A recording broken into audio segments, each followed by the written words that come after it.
Dolphin Bharat की नदियों में और इसकी विशाल तटरेखा के साथ पाई जाती है। यह हमारे जलीय पारिस्थितिकी तंत्र की प्रहरी है। डॉल्फिन हमारी नदियों और महासागरों की संकेतक प्रजाति के रूप में कार्य करती है, जो नदी और समुद्र दोनों के स्वास्थ्य का संकेतक है।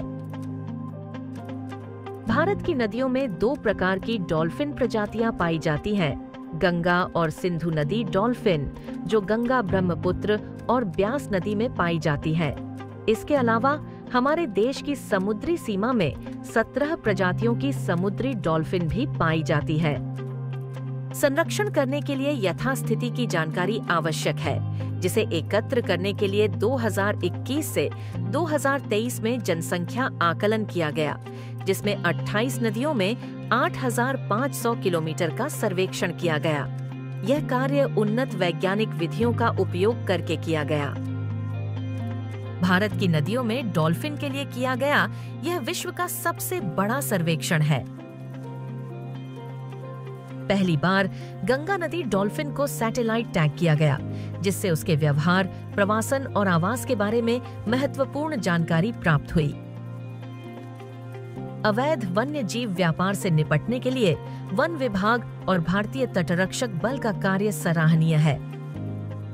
भारत ने 11 अन्य देशों के साथ कोलंबिया में एक घोषणा पत्र पर हस्ताक्षर किए, जो नदी डॉल्फिन के वैश्विक संरक्षण की दिशा में एक महत्वपूर्ण कदम है। भारत ने नई तकनीकों के माध्यम से डॉल्फिन और अन्य जलीय जैव विविधता के भविष्य को सुरक्षित करने के लिए कदम उठाए हैं। फिंगर्स जाल में फंसने की घटनाओं को कम करने में मदद करते हैं, जबकि eDNA तकनीक जैव विविधता का दस्तावेजीकरण करने में सहायक है। समुद्री स्तनधारी जीवों को जाल में फंसने से बचाने के लिए दिशा निर्देश विकसित किए गए हैं, ताकि इन अद्भुत प्राणियों को बचाया जा सके।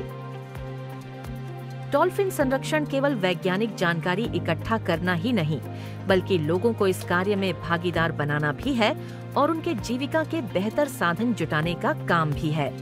ये हमारी प्राकृतिक धरोहर को संरक्षित करने की प्रतिबद्धता है, जहां विकास और प्रकृति सामंजस्य में फलते फूलते हैं।